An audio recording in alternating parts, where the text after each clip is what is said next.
the recording. Okay, so basically tonight we're touching on the first part of the normative philosophies. We basically look at 4 of them in this module. We do 2 teacher-centered ones and then 2 student-centered ones. So tonight we're going to start with the 2 teacher-centered ones, namely essentialism and perennialism. Oh, and then we have Elsie. Hello, Elsie. Nice of you to join us. How are you doing? I'm doing fine. How are you? Oh, are you good? Okay, I'm good. Thank you. I'm good. Yeah, we have, yeah, shame. There's 2 or 3 members on that have joined the session that are not in a good space. So we're just going to tonight just do things a little bit differently, Elsie. I was going to divide you guys into groups, and then I was going to give you each a bit of something about the philosophies that you were going to research, and then we were going to have a debate. But I think everybody is just, yeah, it's not everybody can talk. So I hope you're okay with me just going through mentioning some points, and then we can see if there's any questions afterwards. Is that it? Would you be okay with that as well, Elsie? Yes, yes. You're okay with that? Okay. Yeah. I don't normally like doing this where I talk and you listen because yeah, I don't think that's very good for engagement, but yeah, I just think circumstances just call for it tonight. So okay, Even but me, I'm please, on the road. are you also on the road? Ah, Shame. I feel so sorry for you guys. I really do. But okay, so I'm just going to mention some things, and if at any point you don't understand, you're welcome to interrupt me or stop me or put something in the chat, and then we'll do something afterwards. Okay, so basically, what I really wanted to do tonight was I was going to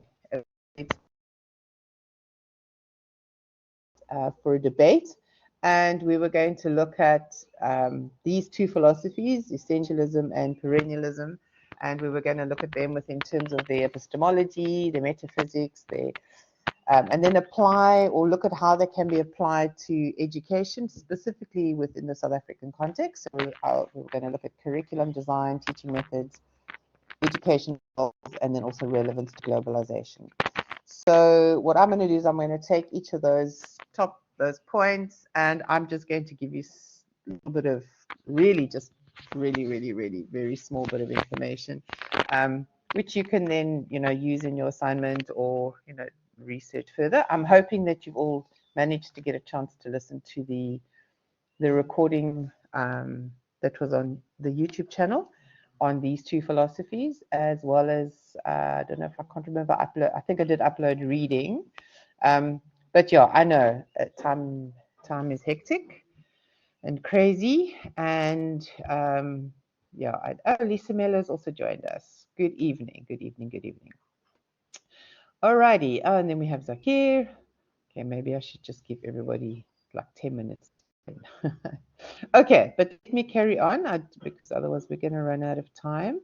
So if we basically compare these 2 philosophies are very close, very similar, but I'm just going to do a quick comparison between the 2 based on those topics. So first of all, in terms of the epistemology, remember epistemology is how we know what we know. So essentialism, and you would have got this from the reading or the video or whatever. Essentialism basically asserts that there are essential truths, and that knowledge is timeless and universal. So, and it basically emphasizes the importance of having a core set of knowledge. And so in a classroom, you would focus on teaching your students certain skill set that they have to learn, focusing on mostly subjects like mathematics and science, history. So essentialism is all about a core set of knowledge, a core set of skills that they feel are essential for intellectual development. So that's essentialism from an epistemological point of view. Then perennialism. Hi Bronwyn, nice of you to join. Glad to see you were able to. Hope your headache's feeling better. Or your migraine, actually. I shouldn't call it a headache. Those are horrible things. Okay, Zaki is also driving. All right. See, most people are either driving, either been in hospital or are in hospital. So, gee, guys, I do feel sorry for you. Perennialism, if we have a look at perennialism and in terms of the epistemological outlook, are you okay, Bronwyn? Good. I'm glad. They also believe, like essentialism, in the existence of timeless truths, but they emphasize the importance of critical thinking with that and of reasoning. So it's not just a core set of knowledge and a core set of skills, but it's also about how do your students think about things? How do they reason about the knowledge, about the core content or the core knowledge? So perennialism will view education rather as a pursuit of universal truths that are found in great works of literature and philosophy and art, things like that remain kind of timeless across time. Whereas essentialism is more about the maths and the science and the kind of, the facts. So basically those are the differences. And if we were to compare the two of them in terms of within the South African context, then I suppose we could say that perennialism may be more inclusive, because that philosophical approach allows students to critically examine their diverse perspectives and their histories that exist within our multicultural society. So, but again, that is not necessarily, that's just my opinion.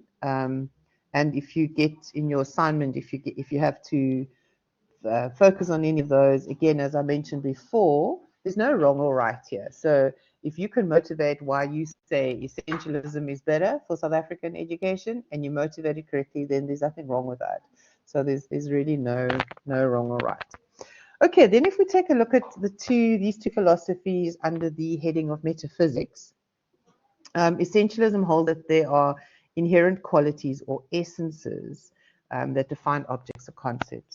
So essentialism metaphysically will imply a belief in fixed categories and natural laws that govern the universe. So education should then be the transmitting of these to the students. Then perennialism, metaphysically speaking, they see reality as having a fundamental order and a structure. So with enduring truths that basically transcend individual experiences. So there's this truth that will stay. So in terms of education, they would emphasize the exploring of these truths through studying sort of these timeless ideas and concepts. So essentialism is still transmitting of information, whereas perennialism would be more exploring and critically thinking about it. So that would be, metaphysically speaking, the difference between the two. So to summarize, metaphysically, essentialism will provide a sense of stability and certainty, whereas perennialism will allow for a more dynamic understanding of reality. And if we take it into the South African context, then where our societal norms and identities are continually or constantly evolving, then again, a perennialist approach may foster this kind of adaptability and openness to change. Okay, so then if we have a look at curriculum design, what would curriculum design look like for the essentialist philosopher or the essentialist educator? It would obviously focus on your core subjects, definitely focus on standardized testing to make sure that all the students have received a common body of knowledge. And the curriculum would prioritize the efficiency of students internalizing academic or the core knowledge set. And this more than likely result in kind of, I suppose, like we do it today, sort of a linear progression of learning. So you can't go to grade 4 if you haven't passed grade 3, irrespective of whether you're actually functioning on a kind of grade 5 level or whatever the case may be. So that would be a curriculum design from an essentialist point of view. And if we looked at a perennialist point of view for curriculum design, they would emphasize the study of in the sort of like everlasting or universal or timeless ideas and great works of literature and philosophy and art. So they would advocate for a curriculum that transcends time and culture, basically just looking at human experience, human values, and the understanding thereof, based on these timeless, enduring concepts. So to summarize then, I suppose the difference between the two for curriculum design, while essentialism may ensure consistency and accountability with their standardized testing, perennialism will promote intellectual exploration and cultural richness. So again, in South Africa, a balanced approach that would incorporate both these philosophies may be beneficial, allowing for both foundational knowledge as well as to develop the students' critical inquiry and critical thinking.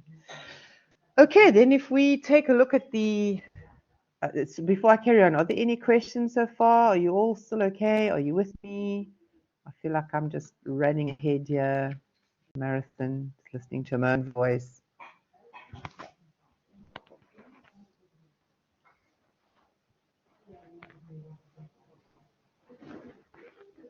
Okay, we're all okay. Shame. I really admire you guys for joining in tonight. Okay, then if we take a look at teaching methods, and we thank you, Ndavuyo Shame. You're the one lying in hospital. Teaching methods, if we compare or we were to debate, we were to look at the pros and cons of these two philosophies with respect to or with regard to teaching methods, essentialist teaching methods often involve direct instruction.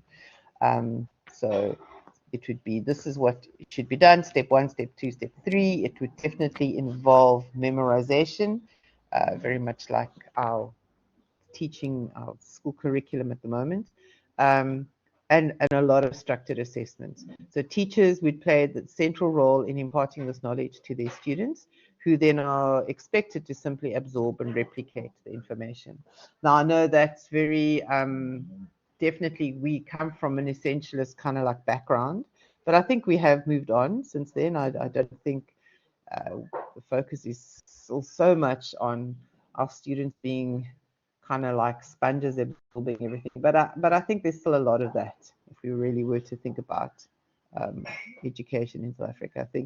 I think the big thing with education in South Africa is because it would take time and a whole lot of effort to redesign the curriculum to be more, focused on critical thinking skills, critical reasoning, helping our students to actually just become functional global citizens. And it would take a lot of preparation. So I think people just easily just revert back to the good old, you will know how to do this, and you will write a test, and you will have to list all 10 things in your test to pass. So it is sad, but that is what it is. And then if we look at teaching methods for perennialism, perennialist teaching methods prioritize the Socratic dialogue. So it's also interdisciplinary inquiry. So they don't kind of like, if you in a math lesson, you would also talk about biology and English and history. So it's more interdisciplinary, and teachers act as facilitators, although it is still teacher-centered. The teachers are guiding the students in a critical analysis and interpretation of text and ideas. So teachers will have an idea of where they want the students to go, but they won't necessarily be, have like a strict structured way of imparting the knowledge. Yeah, so then basically to sum that up, while essentialist methods may promote efficiency and the mastery of foundational skills, perennialist methods encourage intellectual curiosity and independent thinking. Again, within the South African context, where diversity and creativity are valued, perennialist approaches may foster a more inclusive and engaging learning environment. Yeah, so I think we definitely need to move away from this structured method of the essentialist kind of philosophy. Okay, then if we then look at educational goals from an essentialist point of view, the primary goal of essentialism, as I've mentioned, is to transmit essential knowledge and skills to students, preparing them for success, emphasizes greatly academic achievement, discipline, conforming, uniformity, almost like, the old army style. Then the perennialist educational goals would include the cultivation of critical thinking and appreciation for various cultures and art, moral development. So it aims to instill a lifelong love of learning and a sense of responsibility to society. So yeah, to sum it up, essentialism will prioritize academic outcomes, whereas perennialism will value personal growth above that, as well as ethical awareness. And again, in the South African society or context where social justice and reconciliation are important, I think that the perennialist goals may align more with our national values. All right, and then relevance to globalization, I just thought to have a look at this as well.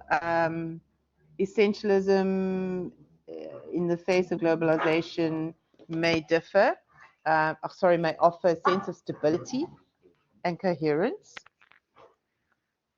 by providing a standardized body of knowledge. And they would emphasize the mastery of technical skills, whereas perennialism will offer a broader perspective on globalization, encouraging students to critically examine global issues. So I think perennialism will promote a deeper understanding of the interconnectedness and interdependence amongst all the global citizens. So again, while essentialism will focus on the practical skills for global competitiveness, perennialism will address the complexities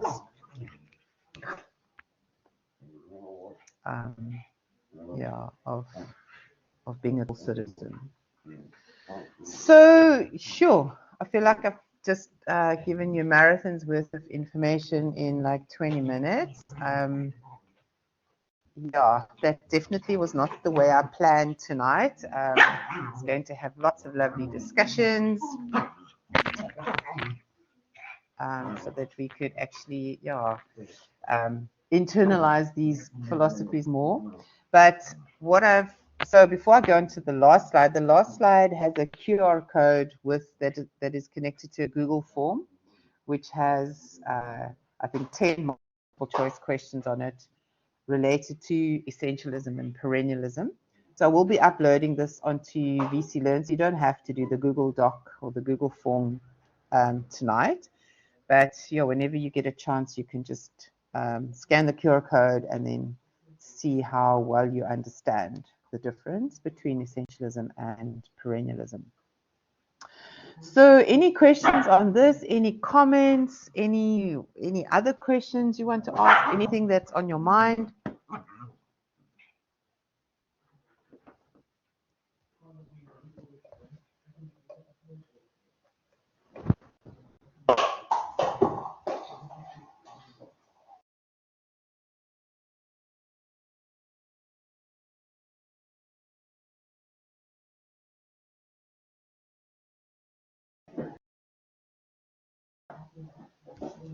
No?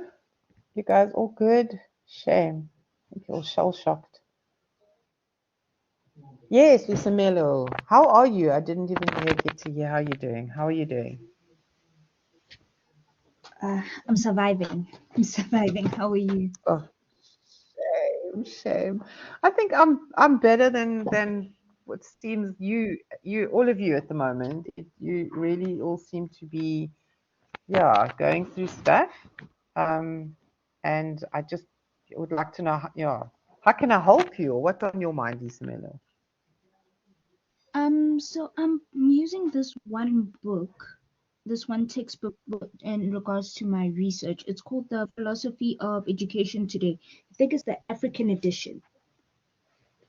Is Oh, it yes, fine if we okay. use it because it has a few definitions of the philosophies that we're doing here in class? Oh, perfect. Yes, no, perfect.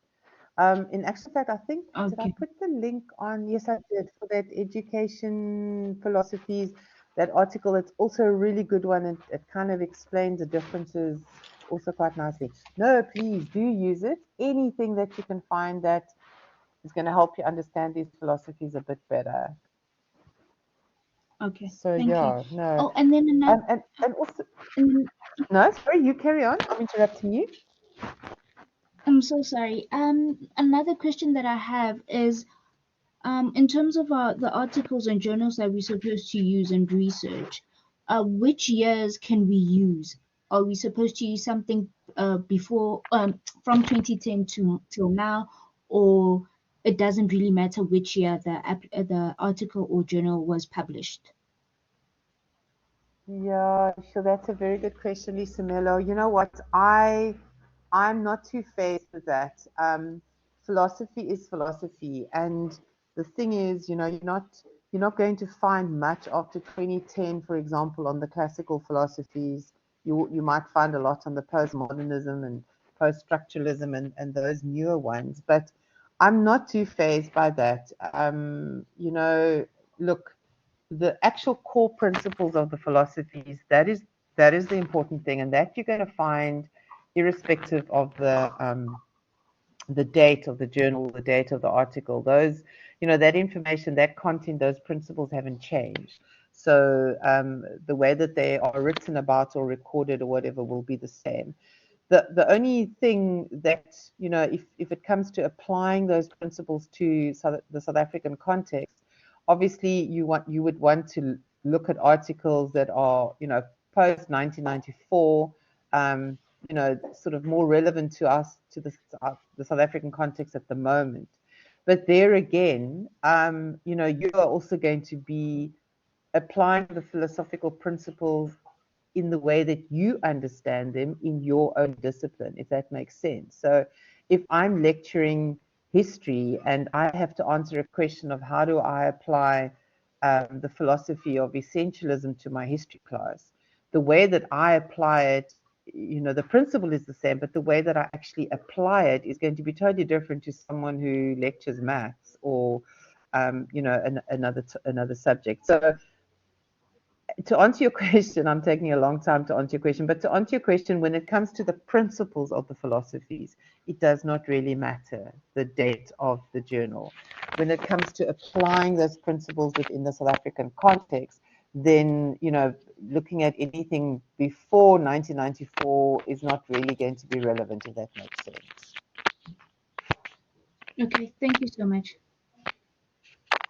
Okay, so Thank yeah, you. I don't open your assignments and look at the dates of your. In actual fact, I probably do that less than what I should do. But it's only if I start picking up, the application or the practical kind of side to things, not really tying in with like the context that we face at the moment. Then I might go and have a look at the date of your sources. But no, other than that, I don't really. So yeah, not a problem. Any other question or any other concern?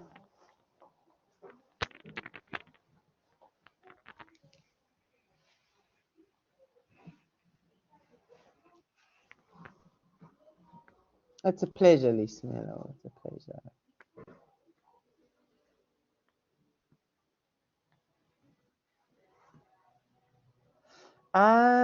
Zakir, no. When did you send it? Was it now within the last, from after 3:30 on? I haven't really. Oh, on Sunday. Did I not respond to it? Let me have a look quick.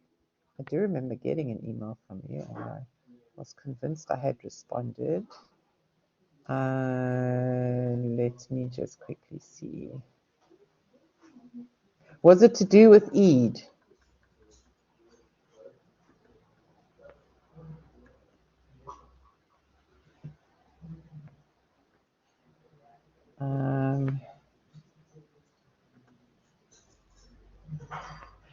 Yes, it's the question about Eid. Yes, I did get that email, and in actual fact, I forwarded that to the head of your campus, but I was told, and it's the same message that we are giving students on our campus, is that unfortunately those dates are set by the national office for every single campus. So it's not something that we can just go and change. And when I request, when I asked, the answer was that no, it couldn't be changed, and that students, were able to submit before the date or 24 hours after. But the thing is, if you're going to submit after the deadline, you do forfeit, your assignment is capped at 50%. So unfortunately, as much as what I understand your question, I don't have the power or the authority to change that date. It is set by our national office, and yeah, no, as I say, I appreciate the question, and I do understand where it's coming from. There's still a lot of things I think that needs to be changed in our current kind of like calendar setup. But for now, unfortunately, that date cannot be changed. So I'm really sorry about that. Yeah, no, and also I don't know what will happen if you apply for an extension. I cannot give you an answer to that either, because that's not something I decide on either. I just work there. I just mark the assignment. Okay. Any other question?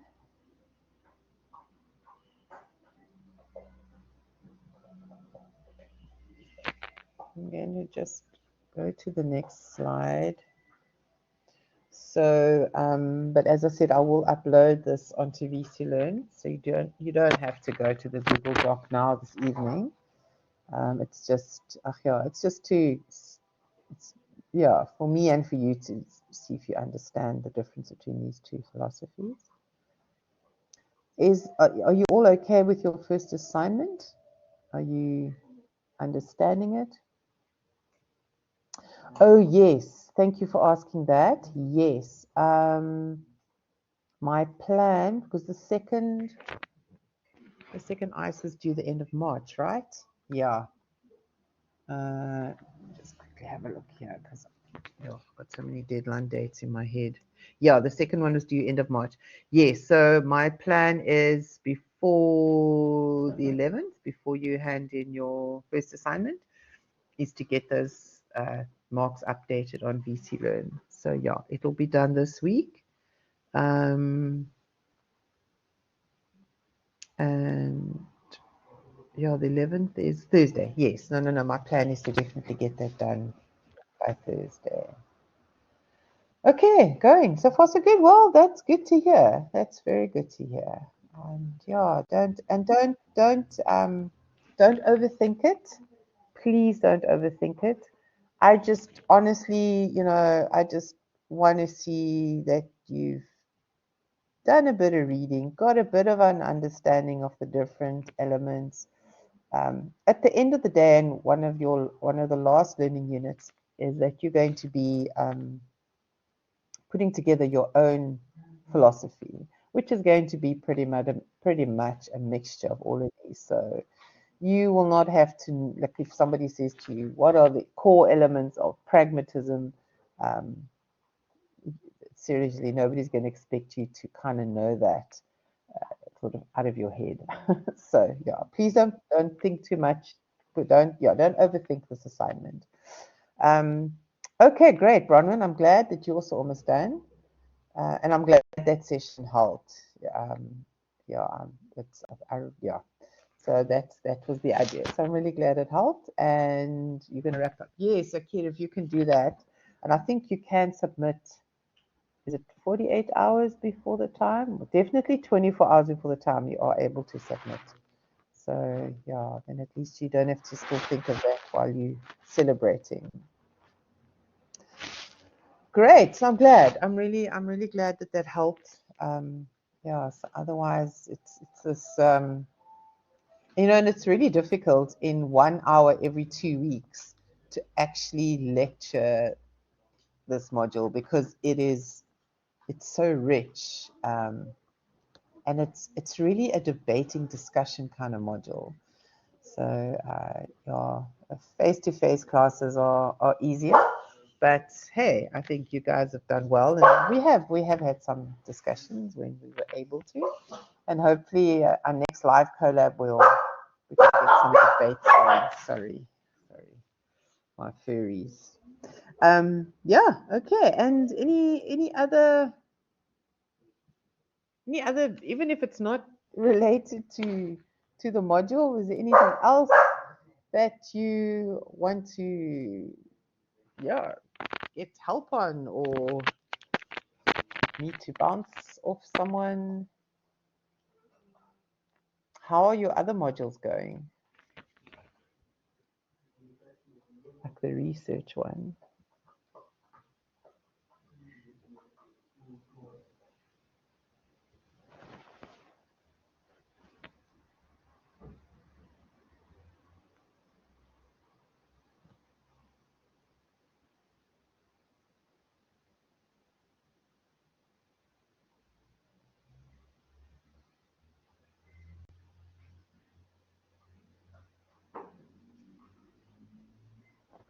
You're good?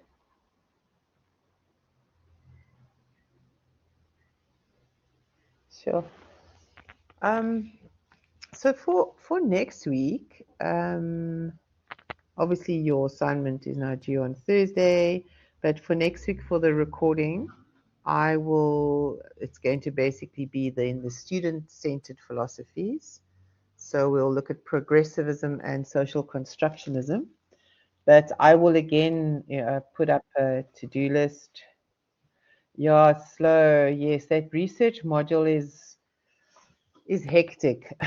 So it takes up a lot of time, and especially a literature review. It's reading and reading and reading, and sometimes you have no idea what you're reading. Yeah, that's probably where you had your migraine, Bronwyn.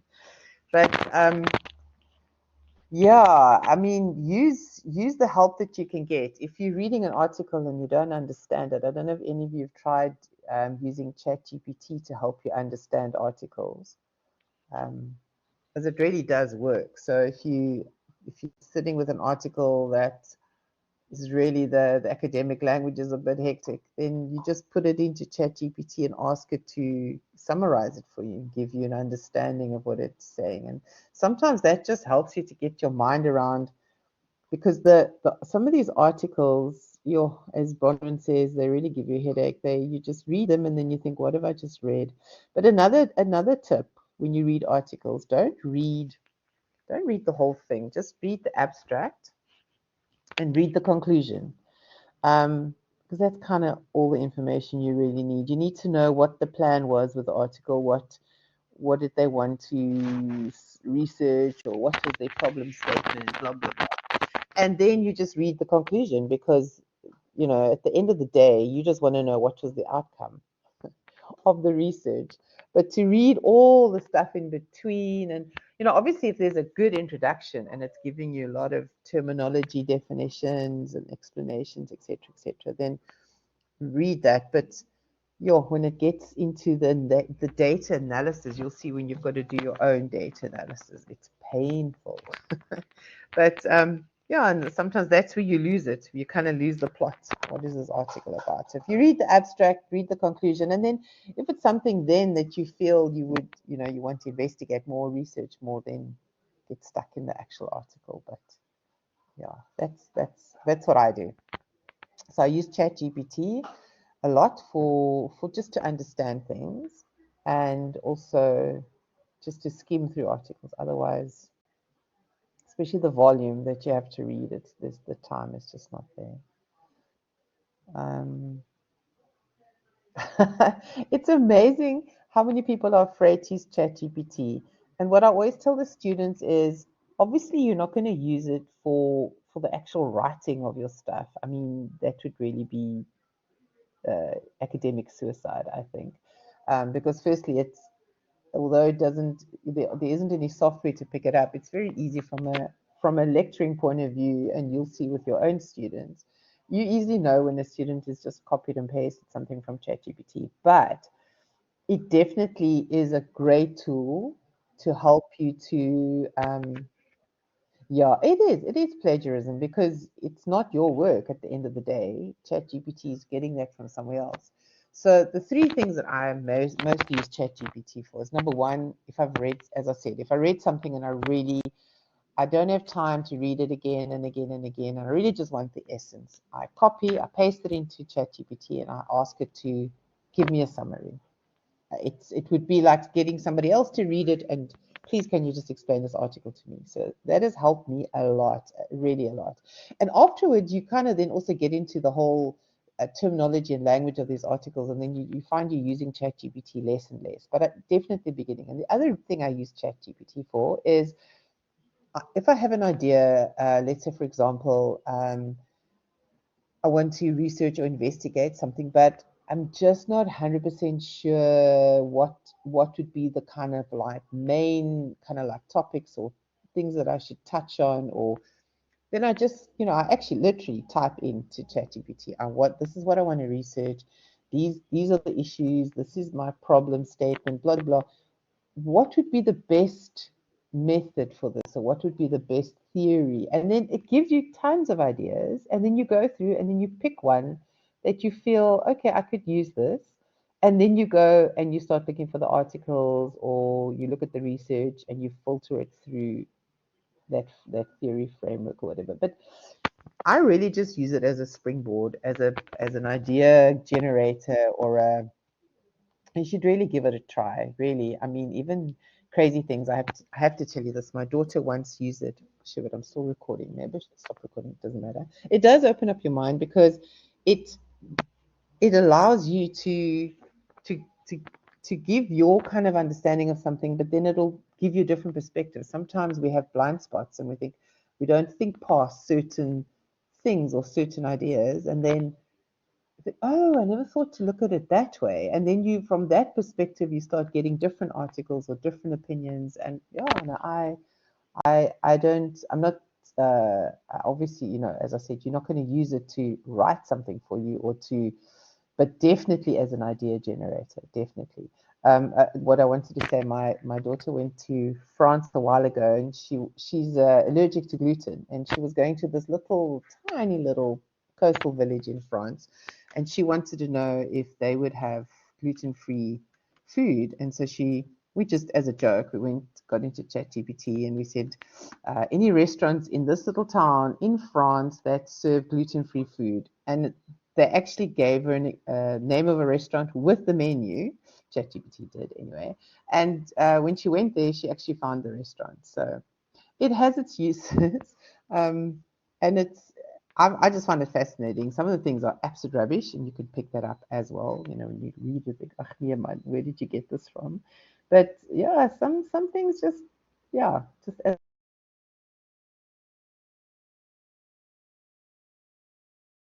hey,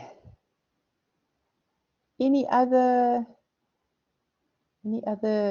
uh, uncertainties or things I can help you with?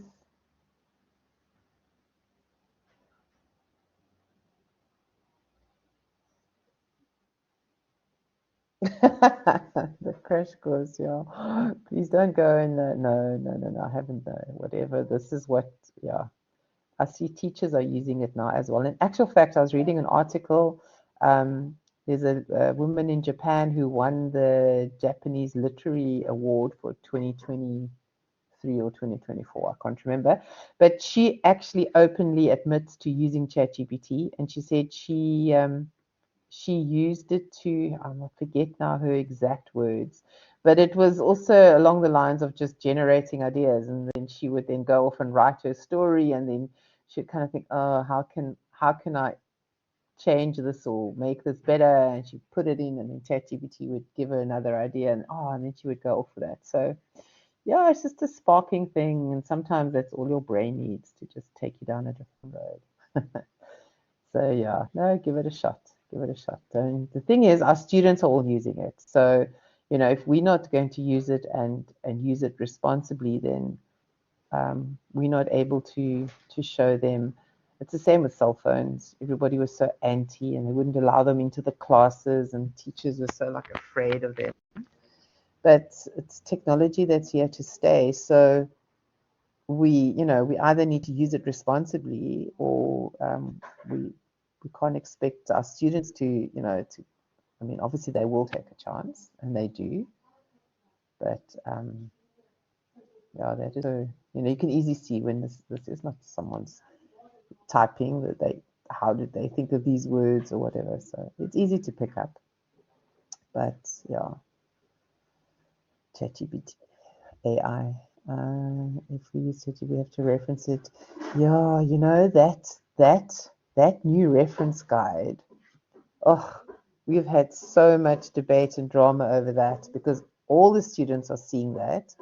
And my advice is always, yes, reference ChatGPT, but try still find a source for your for the information. So, for example, let's say you type into ChatGPT, what are the principles of essentialism in education, or how can I apply the principles of essentialism in education? It's obviously going to come back with a whole lot of stuff, which may or may not be relevant, or may not be correct. So, but then take that to Google Scholar or whatever database you use for your research articles, and type in the principle of teaching universal truths to students, wherever, blah blah, and see, does it give you articles? Does the information in the article match what ChatGPT is saying? I mean, that's responsible use of ChatGPT. So let it give you the ideas and the different perspectives, etc. But then see if you can find matching articles that actually do say that, and then you have your reliable resource. I think what they meant to do with that is that if you're using ChatGPT to actually help you formulate your writing, because a lot of people do that. They'll type something in, and it'll give it for you.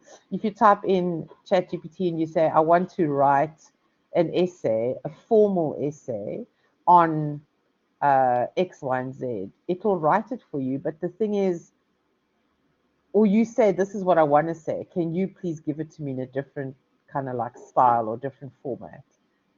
I think that's, for me, you can reference ChatGPT, because you have given it the ideas, you've given it what you want to say, you're just not 100% sure how to say it.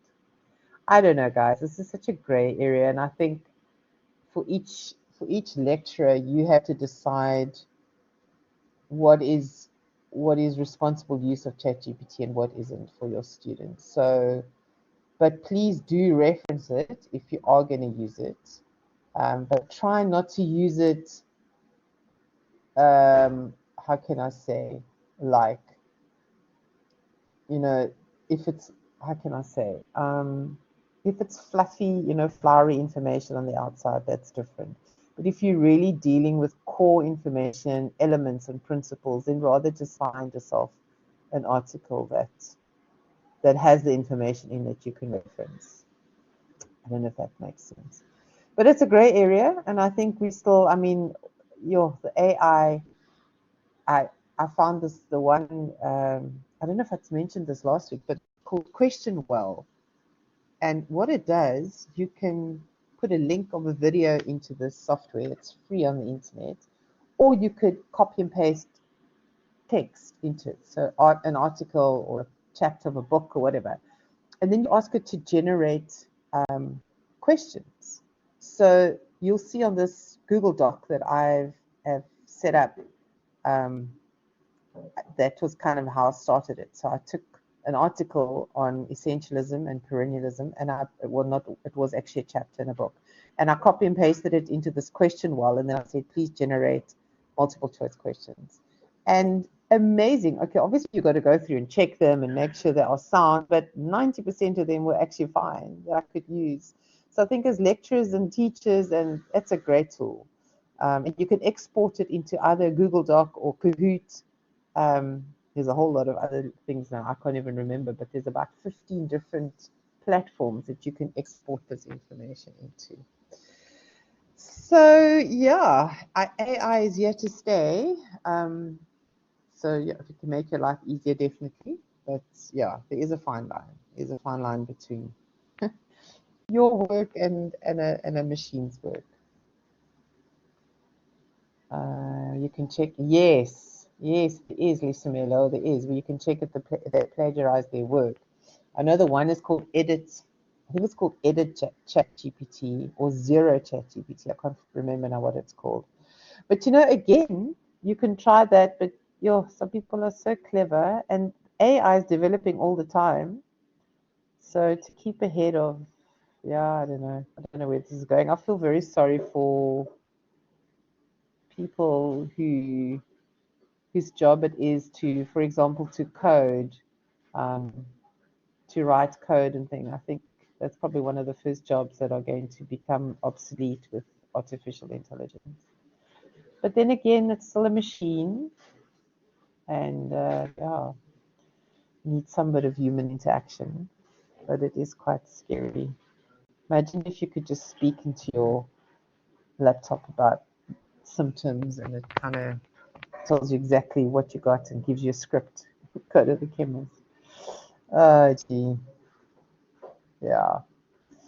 Right. Everyone, I think that's pretty much all from my side.